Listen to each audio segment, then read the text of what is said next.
Friends, आज की हमारी इस वीडियो का टॉपिक है famous English poet Alfred Lord Tennyson की बहुत ही शानदार और interesting poem the lotus eaters, यानी लोटस फ्रूट खाने वाले लोग। दोस्तों, बहुत ही मज़ेदार पोयम है और आज हम इसे लाइन बाय लाइन एक्सप्लेनेशन के साथ कंप्लीट करेंगे। So now without delay let's start the poem. About the poem, it was originally published in 1832 in Tennyson's poetry collection। इस पोएम को 1832 को टेनिसन के पोइट्री कलेक्शन में पब्लिश किया गया था। Main themes are death, dreams and sleep. इस poem की मेन थीम्स हैं डेथ, ड्रीम्स और sleep. This poems is inspired by Tennyson's trip to Spain with his close friend Arthur Hallam and a Greek poet Homer's Odyssey. दोस्तों, इस poem को लिखने का idea Tennyson को तब आया जब वो अपने क्लोज फ्रेंड आर्थर हेलम के साथ 1829 में स्पेन घूमने गए। टेनिसन वहाँ के एनवायरनमेंट को देखकर बहुत ही इम्प्रेस हुए और इन्होंने कुछ पोएम्स लिखी और इन्हीं पोएम्स में लोटस ईटर्स भी शामिल हैं। इस पोएम को लिखने की एक और inspiration famous Greek poet Homer की पोएम ओडिसी भी है। दोस्तों, पोएम के बैकग्राउंड के बारे में एक बार शॉर्ट में आपको बता दूं कि इस पोएम में पोइट ने सेलर्स यानी नाविकों की ग्रुप के बारे में बताया है जो कि अपने घरों को छोड़कर समुद्र की यात्रा पर चले जाते हैं और फिर लोटस ईटर्स के लैंड पर पहुंच जाते हैं। यहाँ पर ये सेलर्स लोटस फ्रूट्स खाते हैं जिससे ये आउट ऑफ कंट्रोल हो जाते हैं और इस फ्रूट को खाने के बाद ये वापस अपने घरों में नहीं जाना चाहते क्योंकि यहाँ पर इस लोटस ईटर्स के लैंड पर बहुत ही खुश हैं। क्या ये सेलर्स वापस अपने घरों में जाते हैं या नहीं, यही सब आज की इस पोएम में पढ़ेंगे। तो बिना किसी देरी के स्टार्ट करते हैं आज की poem. Courage, he said and pointed toward the land. उन सेलर्स के ग्रुप में से एक सेलर यानी नाविक ने कहा, हिम्मत रखो, और फिर उसने एक लैंड की तरफ इशारा किया। This mounting wave will roll us shoreward soon. दोस्तों, यहाँ पर माउंटिंग वेव का मतलब है बढ़ती हुई ऊंची लहर, शोरवार्ड यानी किनारे की तरफ, और ये बढ़ती हुई ऊंची लहरें हमें जल्दी ही किनारे पर पहुंचा देगी। In the afternoon they came unto a land. और दोपहर में ये लोग इस लैंड पर पहुंच गए। In which it seemed always afternoon. और इस लैंड पर पहुंचकर इन लोगों को ऐसा लगा जैसे कि यहाँ पर हमेशा दिन ही रहता है। All round the coast the languid air did swoon. यहाँ पर लैंग्यूड एयर का मतलब है आलसी कर देने वाली हवा, और इस लैंड पर चारों ओर से आलसी कर देने वाली हवा चल रही है। ब्रीदिंग लाइक वन दैट है द वियरी ड्रीम। ब्रीदिंग यानी सांस लेना, वियरी यानी थका हुआ, और इस हवा के चलने से ऐसा लग रहा है जैसे कोई आदमी थक कर सो गया है और सपने में गहरी गहरी सांसें ले रहा है। Full faced about the valley stood the moon. Valley यानी घाटी, फुल फेस्ड यानी पूरी तरह, मून यानी चंद्रमा, और इस घाटी के सामने चांद पूरा निकला हुआ है। And like downward smoke the slender stream along the cliff to fall and pause and fall did seem. Downward यानी नीचे की तरफ, स्मोक यानी धुआं, स्लेंडर स्ट्रीम यानी पतली धारा, क्लिफ यानी चट्टान, नीचे की तरफ धुएं की तरह पानी पतली धाराओं के रूप में चट्टान के साथ गिरता है और रुकता है और फिर वापस बहता हुआ लगता है। A land of streams. और यह देखकर पोइट टेनिसन कहते हैं कि ये धाराओं की भूमि है। Some like downward smoke slow dropping veils of thinnest lawn did go. Slow dropping यानी धीरे से गिरना, थिनेस्ट लॉन का यहाँ पर मतलब है सबसे पतला मलमल का कपड़ा, और कुछ धाराएं धुएं की तरह मलमल के कपड़े की तरह धीरे धीरे नीचे गिर रही हैं। And some through wavering lights and shadows broke. और इस घाटी में कुछ धाराएं तो ऐसी हैं जो लाइट्स और शेडोज के रूप में नीचे गिरती हैं। Rolling a slumberous sheet of foam below. Rolling का यहाँ पर मतलब है घाटी, शीट ऑफ फोम यानी झाग की चादर, बिलो यानी नीचे, और यही धाराएं घाटी में नीचे की तरफ जाकर झाग की चादर की तरह गिरती हैं। They saw the gleaming river seaward flow from the inner land far off 3 mountain tops। ग्लिमिंग river यानी चमकती हुई नदी, सी वार्ड यानी समुद्र की ओर, फ्लो यानी बहना, इन सेलर्स ने एक चमकती हुई नदी देखी जो इस लैंड से दूर माउंटेन की चोटी पर समुद्र की तरह बह रही थी। 3 साइलेंट पिनेकल्स ऑफ एजेड स्नो, पिनेकल्स यानी चोटी, एजेड स्नो यानी ऐसी बर्फ जो कई सालों से पिघली न हो। इन 3 साइलेंट माउंटेन की चोटी पर ऐसी बर्फ है जो कई सालों से पिघली नहीं है। स्टूड सनसेट फ्लज्ड, फ्लज्ड यानी लाल होना, सनसेट यानी सूर्य अस्त, और यह सनसेट का टाइम है जिससे इन पहाड़ियों का कलर लाल हो गया है। And dewed with showery drops, dewed यानी ओस, शोरी ड्रॉप्स यानी बौछारी बूंदे, और इन पहाड़ियों पर ओस बूंदों की तरह गिर रही हैं। Up clomb the shadowy pine above the woven copse, up clomb यानी ऊपर चढ़ना, शेडोवी यानी छायादार, पाइन एक पेड़ होता है और छायादार पाइन के पेड़ ऊपर माउंटेन की चोटी की तरफ चढ़ते हैं। The charm sunset lingered lower down, lingered यानी ठहरना, लोअर डाउन यानी नीचे की तरफ। अभी सनसेट का टाइम है और सूरज आसमान में नीचे की तरफ जाते हुए थोड़ी देर के लिए ठहर गया है। इन द रेड वेस्ट, और वेस्ट में जब सनसेट होता है तो वो रेड हो जाता है। Through mountain clefts the dale was seen far inland, clefts यानी दरारें, डेल यानी घाटी, माउंटेन की दरारों में से हम घाटी को देख सकते हैं।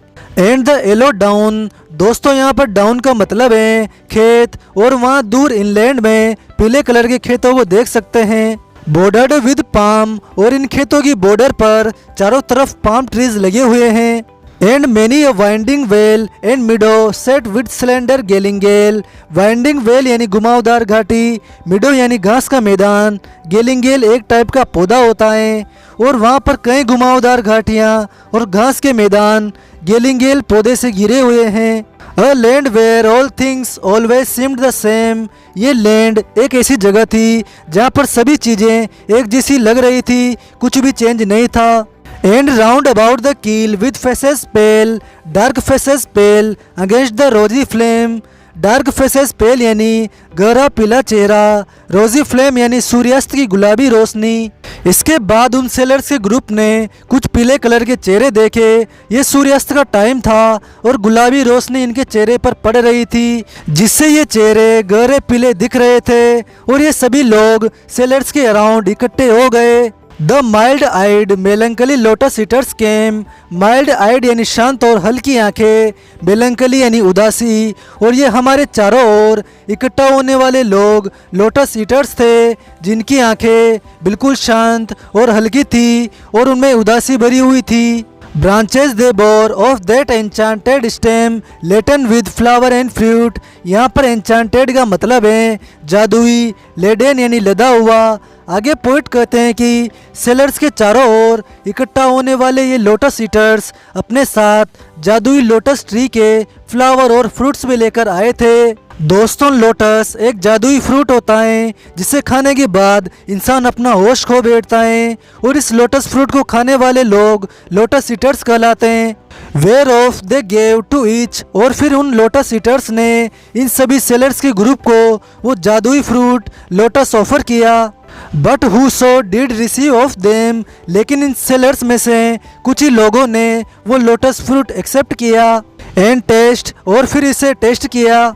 To him the gushing of the wave far away did seem to mourn and rave on alien source, gushing यानी बहती हुई, वेव यानी लहरें, मोर्न यानी रोना, रेव यानी पागलों की तरह बकबक करना, एलियन शोर यानी कोई दूसरा किनारा। आगे पोइट कहते हैं कि और फिर सेलर्स द्वारा उन लोटस फ्रूट्स को टेस्ट करने के बाद उन्हें दूर किसी दूसरे किनारे पर लहरों के बहने की आवाज़ आने लगती है, जो कि ऐसा लग रहा था जैसे किसी दूसरे किनारे पर लहरें रो रही हो और पागलों की तरह कुछ बोल रही हो।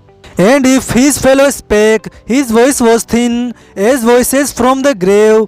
Spake यानी बोलना, ग्रेव यानी कब्र। और जब लोटस फ्रूट्स खाने वाले सेलर्स अपने साथियों से बोले तो उनकी आवाज़ चेंज हो चुकी थी, वो पतली आवाज़ में कन्वर्ट हो गई थी। उनकी आवाज़ ऐसी लग रही थी जैसे कि वो कब्र से आ रही हो। इट मीन्स वो भूती आवाज़ लग रही थी। And deep sleep he seemed yet all awake, deep sleep का मतलब है गहरी नींद। आगे पोइट टेनिसन कहते हैं कि उस लोटस फ्रूट को खाने के बाद ऐसा लगा जैसे कि इन सेलर्स की पूरी दुनिया ही बदल गई हो। ये गहरी नींद में भी थे और जागे हुए भी थे, ये दोनों ही कंडीशन के बीच में थे। And music in his years his beating heart did make. और ये सेलर्स अपनी हार्ट बीट की आवाज़ सुन सकते थे जो कि म्यूजिक की तरह लग रही थी। They sat them down upon the yellow sand. Yellow sand का मतलब है पीले कलर की रेत। और इन लोटस फ्रूट्स को खाने के बाद ये सेलर्स बीच की पीले कलर की रेत पर बैठ गए। Between the sun and moon upon the shore. और इस समय समुद्र के किनारे पर सूरज भी नहीं था और चांद भी नहीं था, मतलब ये शाम का समय था। And sweet it was to dream of fatherland of child and wife and slave. ये सभी सेलर्स इन लोटस फ्रूट्स को खाने के बाद मगन हो गए और अपने बच्चों, बीवी और अपने घरों के स्वीट ड्रीम्स देखने लगे जिन्हें ये समुद्री यात्रा करने के लिए पीछे छोड़ आए थे। But the evermore most weary seemed the sea, weary the oar, weary the wandering fields of barren foam। weary यानी थका हुआ, और यानी चप्पू जिसकी हेल्प से नाव आगे बढ़ती हैं, बेरन यानी बंजर, फोम यानी समुद्र। और इन लोगों को ये समुद्र, चप्पू, खेत और बंजर समुद्र सभी थके हुए लग रहे थे। Then someone said we will return no more। उस लोटस फ्रूट को खाने के बाद इन सेलर्स में से एक सेलर ने कहा कि अब हम वापस अपने घर नहीं जाना चाहते। And all at once they sang। और फिर ये सभी सेलर्स एक साथ गाना गाने लगे। Our Iceland home is far beyond the wave, we will no longer roam। Wave यानी लहरें, रोम यानी इधर उधर भटकना। हमारा आइलैंड पर जो घर है वो यहाँ की लहरों से काफ़ी दूर हैं और हम वहाँ दोबारा कभी नहीं जाएंगे, इधर उधर नहीं भटकेंगे, यहीं इसी लैंड पर रहेंगे।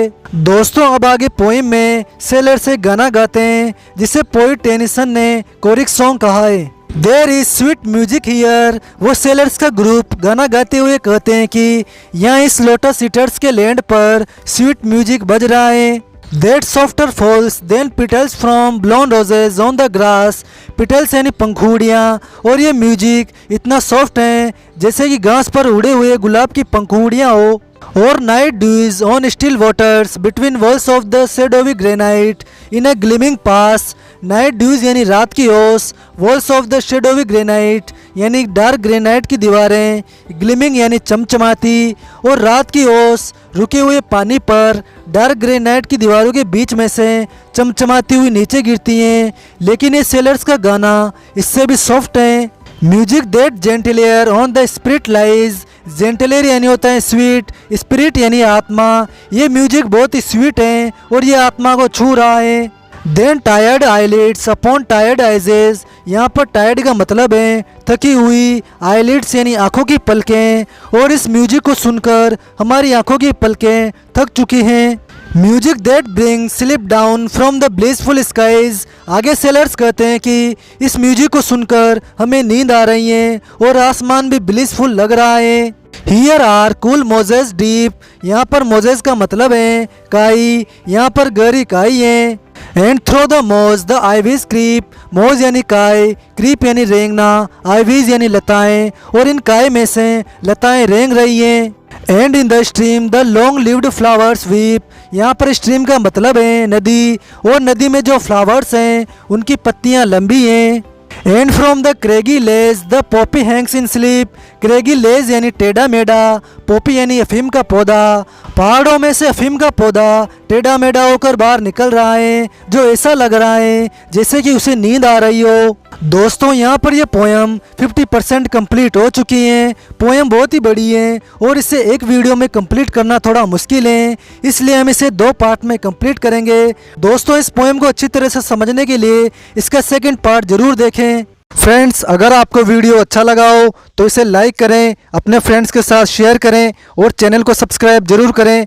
साथ ही बेल आइकन को भी प्रेस कर लीजिए ताकि हमारी आने वाली सभी न्यू वीडियोस की नोटिफिकेशन आपको सबसे पहले मिल सके। आज की वीडियो में बस इतना ही, मिलते हैं नेक्स्ट वीडियो में। Thank you, have a good day, bye.